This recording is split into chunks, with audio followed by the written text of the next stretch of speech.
بسم الله الرحمن الرحيم۔ شروع اللہ کے نام سے جو بڑا مہربان اور نہایت رحم کرنے والا ہے۔ السلام علیکم دوستو، میرا نام ہے محمد طلحہ اور آپ لوگ دیکھ رہے ہیں میرا چینل وائس آف محمدی۔ قابیل و حابیل، دوستو ان دونوں کا واقعہ بھی چونکہ حضرت آدم علیہ السلام کے واقعے کا ایک حصہ ہے، اس لیے یہاں قابل ذکر ہے۔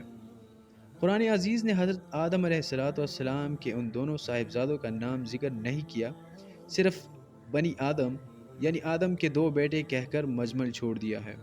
البتہ تورات میں ان کے یہی نام بیان کیے گئے ہیں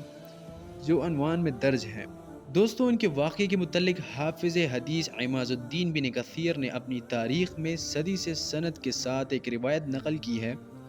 جو حضرت عبداللہ بن مسعود رضی اللہ تعالیٰ عنہ اور بعض دوسرے صحابہ رضی اللہ تعالیٰ عنہ سے منقول ہے۔ اس کا مضمون یہ ہے، دنیائے انسانی میں اضافہ کے لیے حضرت آدم علیہ السلام کا یہ دستور تھا کہ وہ حوا علیہ السلام سے توام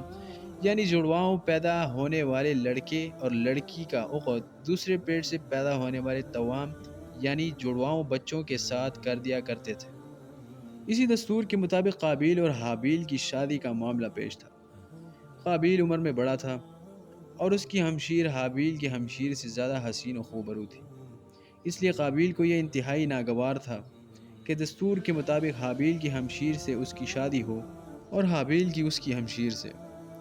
معاملے کو ختم کرنے کے لیے حضرت آدم علیہ السلام نے یہ فیصلہ فرمایا کہ دونوں اپنی اپنی قربانی حق تعالیٰ کی جناب میں پیش کریں، جس کی قربانی منظور ہو جائے وہی اپنے ارادے کے پورا کر لینے کا مستحق ہے۔ جیسا کہ تورات سے معلوم ہوتا ہے، اس زمانے میں قربانی نظر کی قبولیت کا یہ الہامی دستور تھا کہ نظر و قربانی کی چیز کسی بلند جگہ پر رکھ دی جاتی اور آسمان سے آگ نمودار ہو کر اس کو جلا دیتی تھی۔ اس قانون کے مطابق حابیل نے اپنے ریوڑ میں سے ایک بہترین دبہ خدا کی نظر کیا اور قابیل نے اپنی کھیتی کے غلے میں سے ردی قسم کا غلہ قربانی کے لیے پیش کیا۔ دونوں کے حسن نیت اور نیت بد کا اندازہ اسی عمل سے ہو گیا، لہٰذا حسب دستور آگ نے آ کر حابیل کی نظر کو جلا دیا اور اس طرح قبولیت کا شرف اس کے حصے میں آیا۔ قابیل اپنی اس توہین کو کسی طرح برداشت نہ کر سکا اور اس نے غیظ و غضب میں آ کر حابیل سے کہا کہ میں تجھ کو قتل کیے بغیر نہ چھوڑوں گا تاکہ تو اپنی مراد کو نہ پہنچ سکے۔ حابیل نے جواب دیا، میں تو کسی طرح تجھ پر ہاتھ نہیں اٹھاؤں گا، باقی تیری مرضی، جو مرضی آئے وہ کر۔ رہا قربانی کا معاملہ، سو خدا کے ہاں تو نیک نیت ہی کی نظر قبول ہو سکتی ہے، وہاں بدنیت کی نہ دھمکی کام آ سکتی ہے اور نہ بے وجہ کا غم و غصہ۔ قابیل پر اس نصیحت کا الٹا اثر پڑا اور اس نے غصے سے مشتعل ہو کر اپنے بھائی حابیل کو قتل کر دیا۔ مگر قرآن عزیز میں شادی کا قصہ مذکور نہیں ہے، صرف قربانی یعنی نظر کا ذکر ہے، اور اس روایت سے زائد حابیل کی نعش یعنی لاش کے دفن کے متعلق یہ اضافہ ہے کہ قتل کے بعد قابیل حیران تھا کہ اس لاش کا کیا کرے۔ ابھی تک نسل آدم موت سے دوچار نہیں ہوئی تھی اور اس لیے حضرت آدم علیہ السلام نے مردے کے بارے میں کوئی حکم الہی نہیں سنایا تھا۔ یکایک اس نے دیکھا کہ ایک کوے نے زمین کھرید کر ایک گڑھا کھودا۔ قابیل کو بھی تنبیہ ہوا کہ مجھے بھی اپنے بھائی کے لیے اسی طرح ایک گڑھا کھودنا چاہیے، اور بعض روایات میں ہے کہ کوے نے دوسرے مردے کوے کو اس گڑھے میں چھپا دیا۔ قابیل نے یہ دیکھا تو اپنی ناکار زندگی پر بے حد افسوس کیا اور کہنے لگا کہ میں اس حیوان سے بھی گیا گزرا ہوں کہ اپنے اس جرم کو چھپانے کی بھی اہلیت نہیں رکھتا۔ ندامت سے سر جھکا لیا اور پھر اس کی طرح اپنے بھائی کی لاش کو بھی سپرد خاک کر دیا۔ دوستو امام احمد نے اپنی مسند میں حضرت عبداللہ بن مسعود رضی اللہ تعالیٰ عنہ سے ایک روایت کی ہے، رسول اللہ صلی اللہ تعالیٰ علیہ وآلہ وسلم نے فرمایا کہ دنیا میں جب بھی کوئی ظلم سے قتل ہوتا ہے تو اس کا گناہ حضرت آدم علیہ السلام کے پہلے بیٹے قابیل کی گردن پر ضرور ہوتا ہے،